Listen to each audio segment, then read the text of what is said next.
and welcome to This is USG. I'm Khademian, Executive Director of the universities at Shady Grove. 9 universities, 1 campus, great results. Today, as we record our last podcast for 2021, I'm delighted to wind the year down by chatting with 4 wonderful student leaders here at USG. We'll talk about how things have been going since we've all returned to campus this fall, and we'll discuss their hopes and their aspirations for the new year ahead, as many of these students are nearing the culmination or next chapter of their college journey. I'll ask each of them to introduce themselves personally in just a moment, but I first want to welcome Alyssa Berrios. Hello. Hi, Alyssa. Diane Dao. Hi. Eisley del Rosario. Good evening. And Fatima Zuhal Qasimi. Hello. Welcome to all of you. It's wonderful to have you here tonight. I know you're all very busy in the midst of exams and next steps for the semester, so I really appreciate the time with all of you. Let's go around and have all of you say a little bit more about yourself. If you could tell us what you're studying, what university you're affiliated with, a little bit about your leadership role, that would be terrific. Zuhal, let's start with you. Thank you for having me here, Dr. Khademian. So my name is Fatima Zuhal Qasimi. I am with the University of Maryland Biological Sciences program at USG. I am from Afghanistan. I came to the US with my family in 2013. I started 8th grade without knowing any English, but with a lot of support, I was able to handle challenges, and I got the best ESL student award that year. And although there have been a lot of challenges, I have overcome them, and I completed high school on an accelerated track. So 4 years of high school in 3 years. Then I took classes at Montgomery College before transferring to USG. Right now, I am very excited about being the USG Student Council President. I'm also part of the Biological Sciences Peer Mentorship Club. I have a junior mentee, and it has been very rewarding experience. Fantastic. Thank you so much. That's great. Alyssa. Hi, thank you for having me. My name is Alyssa Berrios, and I am currently in my master's program studying human development with the University of Maryland College Park at USG. And I went to Blair High School before transferring to Montgomery College, where I got my associate's degree in communication before making my way to UMD College Park at the USG campus for my undergraduate degree, where I just graduated recently in May with my bachelor's in communications. And I serve as the chair of events and initiatives on the GSA at the USG campus. And I also serve as an institutional representative for the UMD graduate student body at USG. Fantastic. Explain to everyone what the GSA is. The GSA is the Graduate Student Association. So we represent the graduate student body at the USG campus.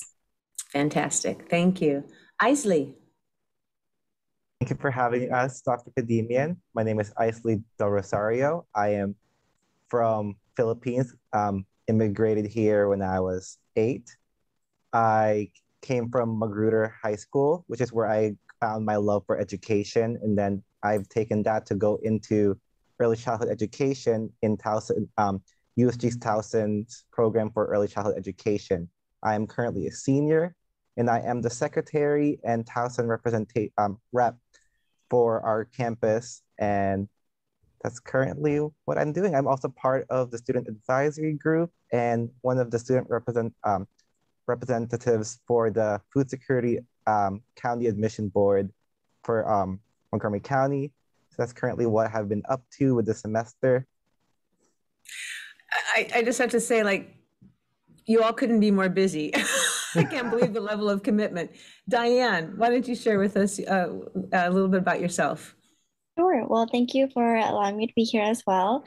My name is Diane. I'm a nursing major with the University of Maryland School of Nursing, or also known as University of Maryland Baltimore at USG. I also went to Blair High School before coming here, and then went to Montgomery College for 2 years before transferring to USG. And I am an institutional representative for Salisbury University on the student council, as well as chair of advocacy and outreach. And I'm also a USG ambassador with Alyssa, actually, and also serve as ambassador engagement chair. Say a little bit about what it means to be an ambassador. Tell us a little bit about that. So USG ambassador is basically the role. Our role is to help educate and inform the public what exactly USG is, especially to students ranging from even middle school to high school and from community college, to let them know about the options that they have, which includes USG as one of their options, especially if their university is far away from where they live. Fantastic. That's great. Well, I'm going to start with a big general question. We are back on campus this fall for the first time since a year or more earlier, when we all left during the pandemic. And it's been quite a process. It's been quite a strain on all of our students through this whole pandemic. Give me a sense of what it's been like to be back on campus, or to be on campus, is, for those of you who may be here for the first year. Coming out of the pandemic, we're still managing the pandemic. There's still a lot of challenges and a lot of uncertainties around the pandemic. What has it been like as a student? You're pursuing your studies, you have these leadership roles, you're representing your constituents, and you represent student voices from your individual programs from across USG. What has it been like for you, and what are you hearing from your fellow students, from your constituents that you represent, as part of this return to campus? Eisley, let's start with you. Thank you. So coming back into 2021 has been a very interesting experience, because we've come into this year with a bit more focus on mental health. Now, that's kind of been a topic that's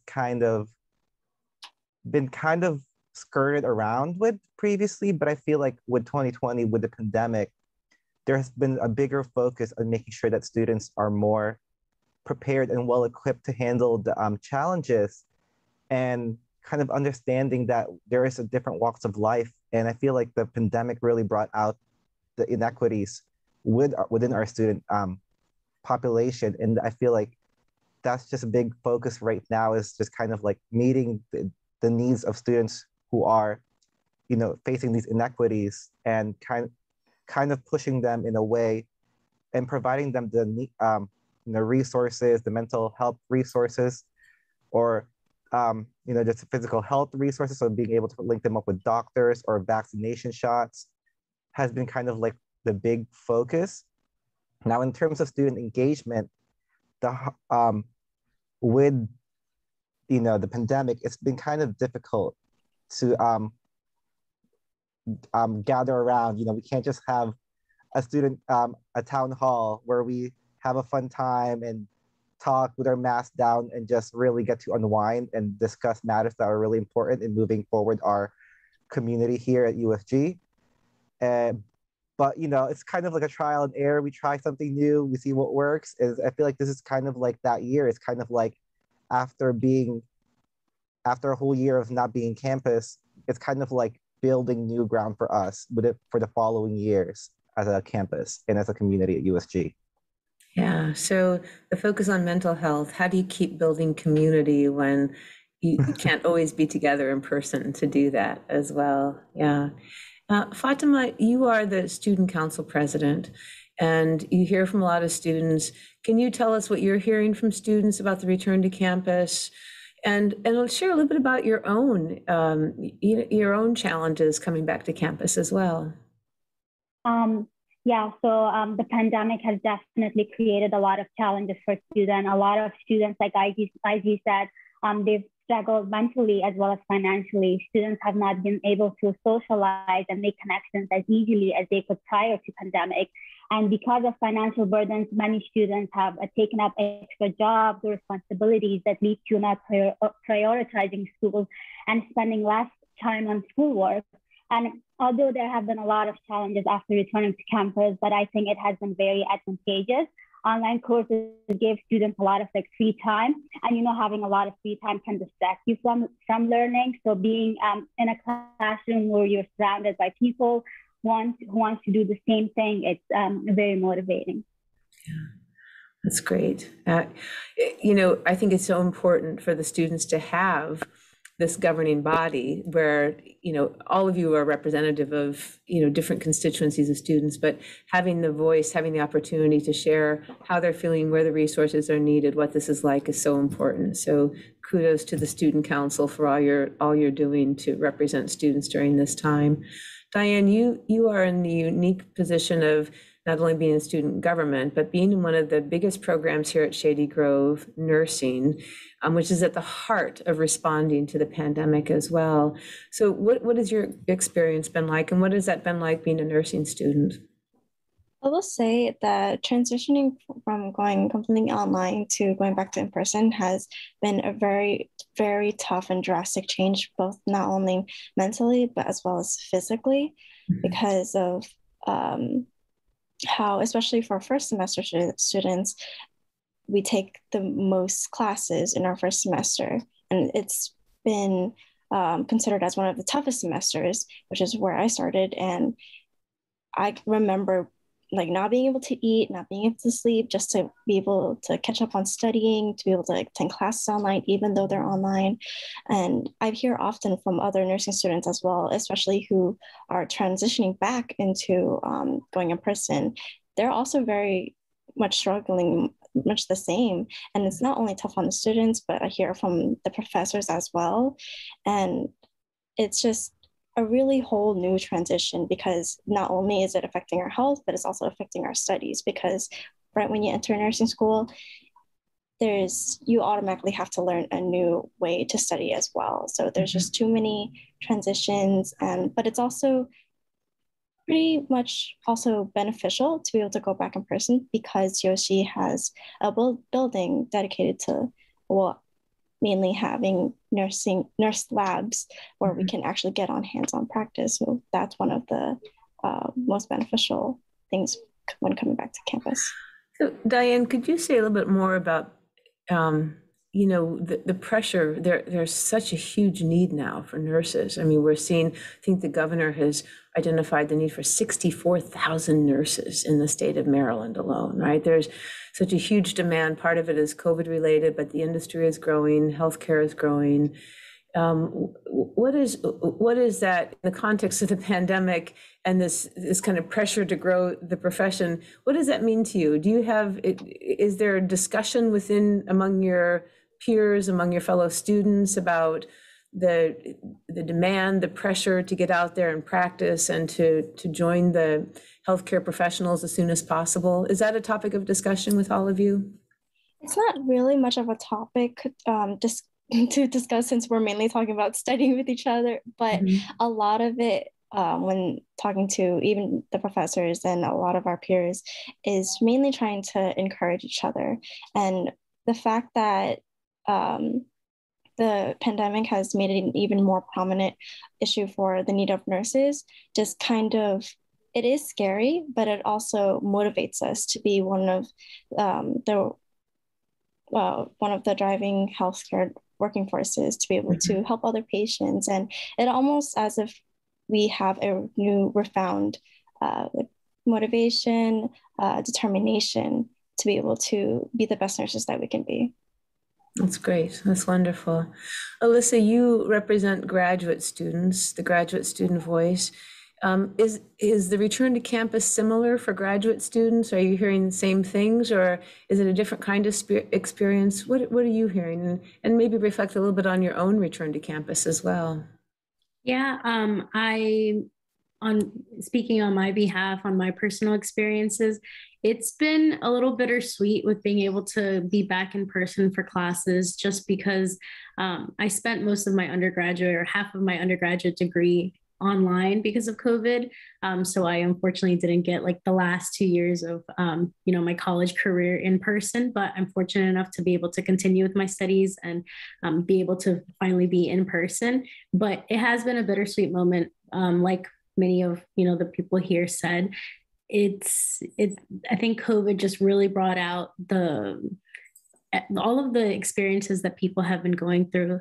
We all went through the same thing for the past 2 years now, but everybody also experienced different things. I had family members that had COVID, so it was like a pretty scary time.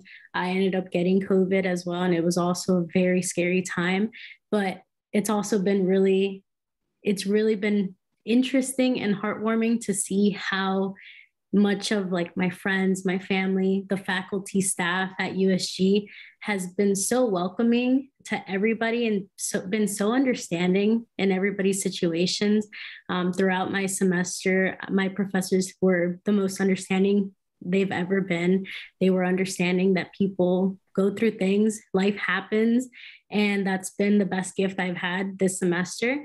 And representing the graduate students and being able to kind of hear what other graduate students have been going through, it's been pretty tough for them, mainly because a lot of grad students and also undergraduate students, but from grad students' perspective, a lot of them have full-time jobs. My cohort in my master's program, most of them are teachers and they have full-time jobs. So it's been a pretty difficult transition of going from their full-time job finally being in person to now going to class and being in person as well. And just having to switch back and forth between the virtual platform and being in person, it's almost like you're living the double life. Although you're getting like double the experiences with like events and networking in person and in virtual events, it's just been really difficult with being able to navigate between both of those sides, and kind of just being able to take a break. And, that's also something that's been a focus is mental health. Like everybody has mentioned, mental health has been at the forefront of everything. And I think that that's something that's been emphasized a lot more throughout the past 2 years, because again, people go through things. And the pandemic showed us that people go through things every single day. But it's been a very bittersweet moment. I've had my ups and downs this semester, but I am glad to finally be back in person. So you said something really interesting, Alyssa, the exhaustion of going back and forth between online and in person. I wonder if you could say more about that. I have to hear from everybody about that. On the one hand, I think there's a sense like we can have it all. We can we can do online and we can do in person and we can navigate back and forth.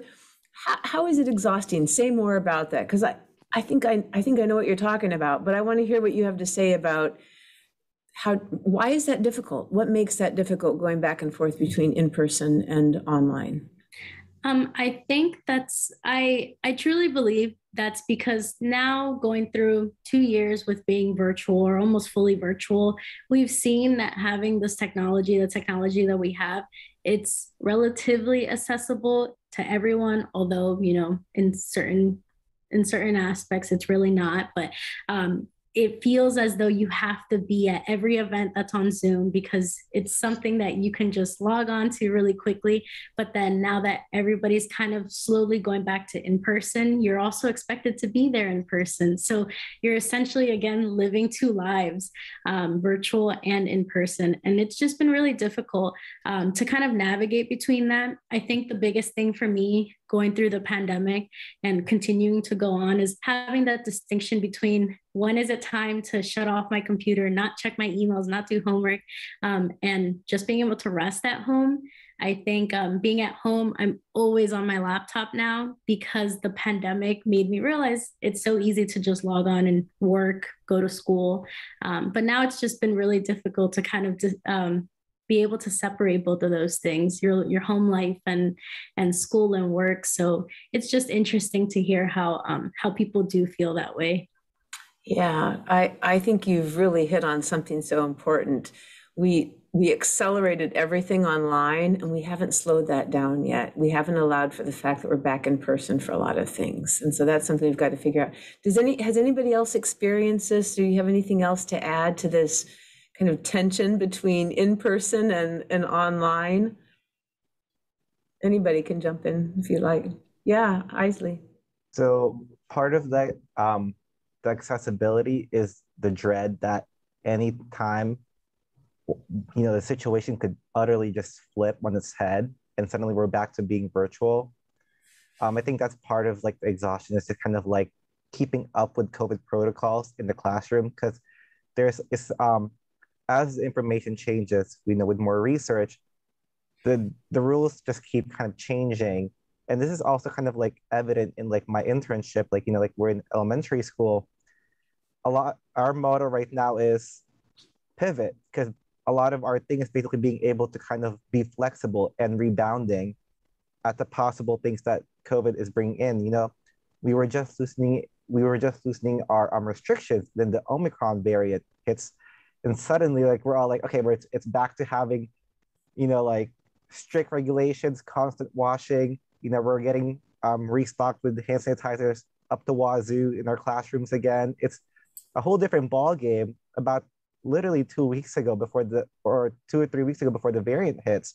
And I feel like that's kind of the other part of the exhaustion. It's just that you're constantly waiting for the other shoe to drop, because we have to be ready. Because I think part of like the reason for like the difficulty when it first hit is because we had to have that transition period. And as I think people have said here before, there's not a lot of time for that transition period this year. But it's kind of like there's multiple transitions going back and forth. It's like next thing you know, like we want to have open times for people to just talk and congregate outside. And then suddenly it's like, oh, now it's kind of unsafe again. And it's just kind of like learning how to plan events also, and just be with family, friends, professors, classmates. Has just been kind of like, kind of mottos like, we'll see when we get there. It's kind of like my motto this year, or kind of like with Diane's wallpaper, just kind of flow like water. That's what I've been telling myself, just kind of keep flowing and just change as to what happens when we get there. Yeah. No, those are both really insightful comments on where we are right now and what we're all feeling. So thank you both so much. I wonder if we could shift gears a little bit. I think all of you are Montgomery College graduates as well. Is that right? You all went to Montgomery College.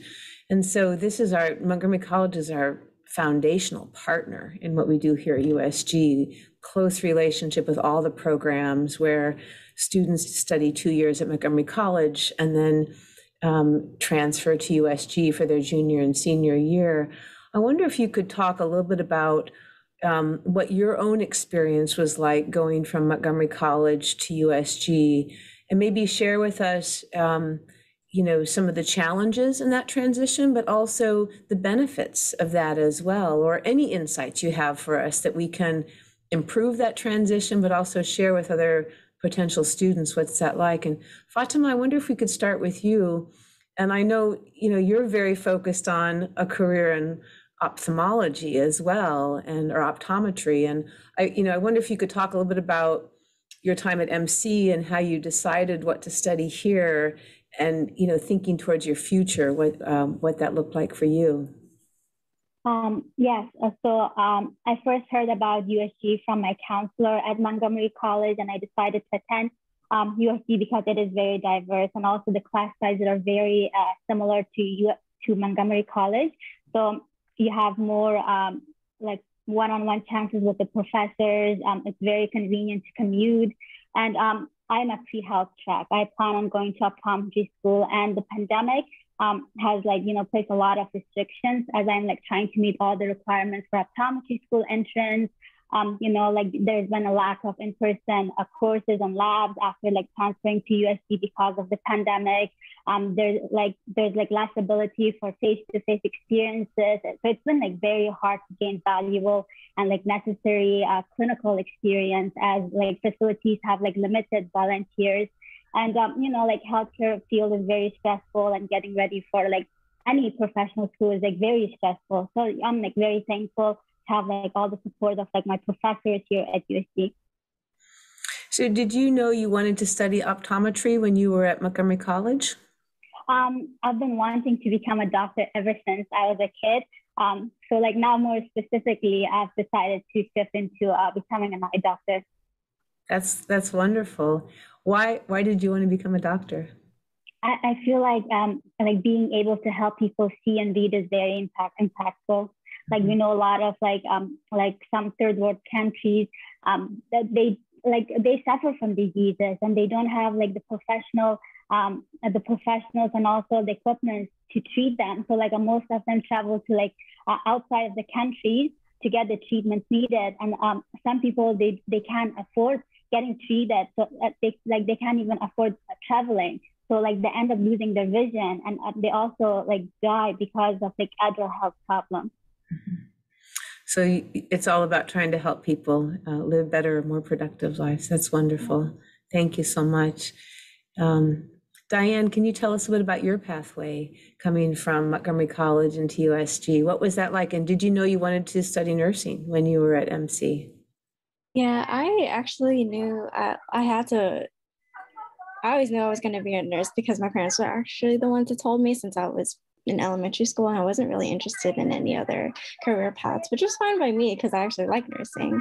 And I knew that when I was at MC, I was just mainly focused on taking the prerequisite courses, and just basically taking the basic courses that the nursing program needs, even though I think during my first year, I didn't know exactly where to go until almost kind of last minute in my second year at MC that I found out that USG has a partner university that has a nursing program. And I was so focused on having to, like, I need to attend this university. I don't want to go anywhere else. It's the only campus or only university or campus that's actually close to home. And yeah, sorry. The background music That's okay. That's okay.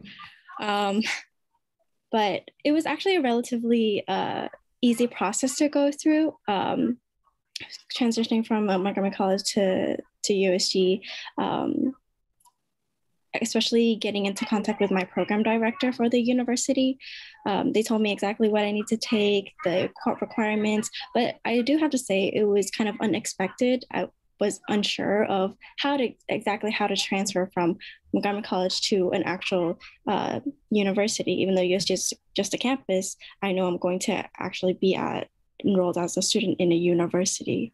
So I wasn't really sure what to expect. So how did you navigate that? Did you have someone who kind of gave you some guidance and gave you some direction, or how did you navigate that? Yeah, when I actually right after starting the semester, even though it was online, I had a peer mentor from the nursing program, and she was really helpful in getting me to adjust, like giving me advice on how to study, how to manage my health, even though it was pretty hard on both of us. And just having that mentor was really helpful because I don't think I would have been able to adjust alone. And if I were to be alone, transitioning through the process, I think my health would have been even worse, honestly. Yeah, no, that's great to hear that how important a mentor is in this process. That's really important. Alyssa, what about your experience from MC to USG and then to graduate school as well? Tell us about that transition. Yeah, when I was finally applying to colleges in high school, I was applying to all of these colleges, but I had no clue what I actually wanted to do. I had a sense of the field I wanted to go into, but I just really didn't know what I wanted to do with my life yet, being 17, 18 years old. So when I decided to go to Montgomery College because of its affordability and how close it was to home, I was able to take classes in different subjects, different fields, and kind of get a sense of what I really wanted to do. And eventually I learned that I really liked communications. I really liked being able to kind of get a set, like being able to know how to film stuff, how to use digital media, how to write, how to conduct research, like all of those things in communications. And so at my time at Montgomery College, it was an amazing time. I spent about a year and a half there because of the benefits that you get at Montgomery College. Like, I don't think a lot of people know that depending on the courses you take in high school, in your AP classes, that maybe going to community college might actually accelerate your time there, meaning that you spend less money, you spend less time there. And that's ultimately the track I went on. I graduated from high school in 2018 and graduated from MC at the end of 2019. And through the help with through the help of my ACEs coaches, which is the Achieving Collegiate Excellence and Success program, I was able to kind of navigate how I would pay for the rest of my bachelor's degree, navigating how I would continue being able to do what I love, working with middle school students in a nonprofit organization. And just kind of being able to find myself a little bit more in college, just because, again, in high school, I had no clue what I wanted to do. So because of Montgomery College, because of those coaches that were there to help me, I was able to do that. I was awarded scholarships that lessened the financial burden I had for my first 2 years of college. And ultimately, I got to UMD at USG, and I was exposed to USG very early on in my childhood. I was only in middle school when I found out about USG, and it was through the nonprofit I actually work with now. They always talked about USG, and I had a lot of misconceptions about USG prior to coming here, but once I got to USG, I fell in love with it. Unfortunately, my first semester was cut short in person because of COVID, but I have fallen more and more in love with USG and USG's culture, even though virtual events were, again, virtual. I really felt like I belonged to a community. I felt like I could really do something at USG, and through like ambassadors and working with transfer students, working with community college students and high schoolers, I was able to find my passion for like transferring and pre-transferring, advising, and being able to kind of just help first-gen students. And so that's ultimately why I decided to go on the track of human development, because I want to eventually be able to work either at a high school or at a university level with first generation students. How fantastic. And so great to hear about the support you received and the good information. I think this is one of the most critical aspects of the pathway to Shady Grove is good awareness, good information, knowing your options, in addition to having to support to do it as well. But that awareness sounds like it was crucial for you. And how interesting that your experience led you to your professional career choice as well. So that's very cool. Eisley, can you tell us a bit about your experience? So similar to Alyssa, mine has a bit of poeticness to it. When I took early childhood education in high school, Magruder, my teacher took me, we got a new teacher, and she took us to a trip to USG. And I remember thinking to myself, like before I even graduated, I was telling myself, I'm gonna go here. If it kills me or not, like I'm gonna get here any way possible. And so I went to MC kind of like really like doggedly approaching that goal, doing whatever it takes. Like I would take 5 to 6 classes if I needed to. I then learned how to like balance my job and kind of like doing all of that as to prepare for my application for USG. And when I got there, funny enough, the teacher who introduced me to USG became one of my professors at the Towson USG program. And I remember walking into her class during the Zoom meeting, and she was like, we both made eye contact. We're like, we know each other because, that kind of like, you were the one who taught me about USG, and that's kind of where I got my footing in education. She's the one who helped me with the concept. And then, so when I got here, I was like, oh, it feels like everything has come full circle in that sense. And I really do appreciate USG for the opportunity given me, because of the fact that like my experience with MC was a bit more insular, because I was so doggedly trying to get into the program that I never took the time to explore the community. But in here, I explored the community and like my world widened up. I never would have thought about becoming student council.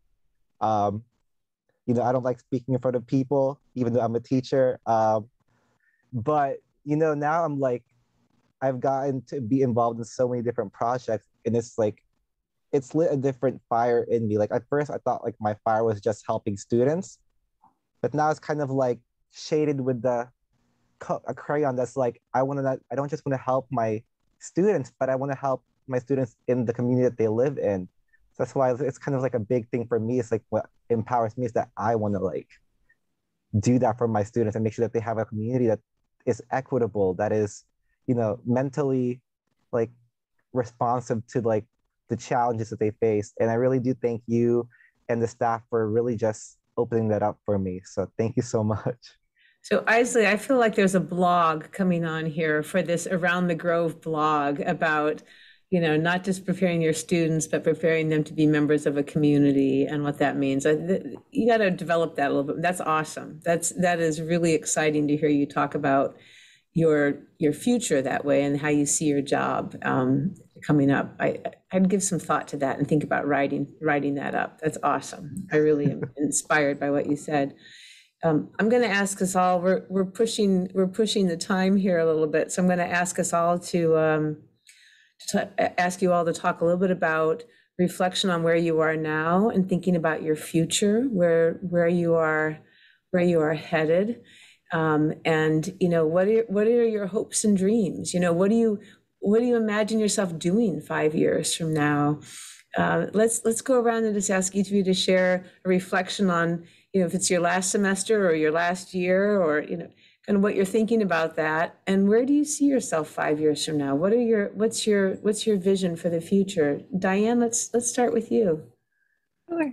So I'm actually going to be around USG for a while longer since I am a part-time student, but actually going to a full-time student to a part-time student has actually been a huge obstacle itself. And I'm thinking of being able to take that experience and applying to whenever I help other patients or other students throughout my journey and going through this career path, because this experience has actually helped me build an even more empathetic relationship with myself, with other students, and to anybody that I meet, even patients when I do my clinicals. It has definitely opened a new world for me. That's awesome. That's great. And do you hope to be a practicing nurse in the next couple of years? Hopefully, yeah. Mainly getting more experience, but I already have a set path of where I want to go, mainly working with kids, but yeah. Oh, that's great. That's great. That's so exciting to hear. So pediatric nursing, some kind of, yeah. Wonderful, wonderful. Fatima, tell us about your like reflection right now where you are and thinking forward 5 years. What do you envision in 5 years? So in 5 years, hopefully I will be at my last year of optometry school. And I just want to like say a little like reminder to myself that like there are challenges like in everyone's life, but like challenges are like part of who we are and what strengthens us. Like, you know, attending in-person classes with a mask, walking across like an isolated campus, and like spending a lot of time in front of the computer by ourselves is not something like any of us could have like anticipated a few years ago. So, you know, like by being able to adapt to changes and like, you know, recovering, like learning from the mistakes and setbacks is a key to achieving success inside and outside of classroom. That's great. So the last year of optometry school and on your way, are you envisioning that you would have your own practice, or are you thinking that you'd like to work with a bigger group, or how are you thinking about your career?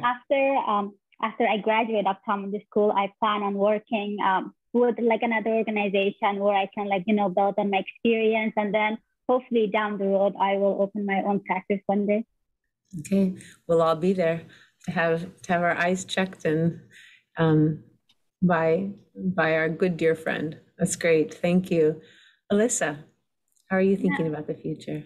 Yeah, it's hard to think about 5 years from now, especially because we've realized like how quickly things can change. But wow, yeah. But I think in 5 years, I really just see myself working with first-gen students as a mentor to them, as someone who can kind of guide them through their middle school, high school, college experience, depending on who I work with. But I've had mentors throughout my entire life that have significantly influenced me and like the path I'm on right now. And without their help, I wouldn't be on the path I'm on right now.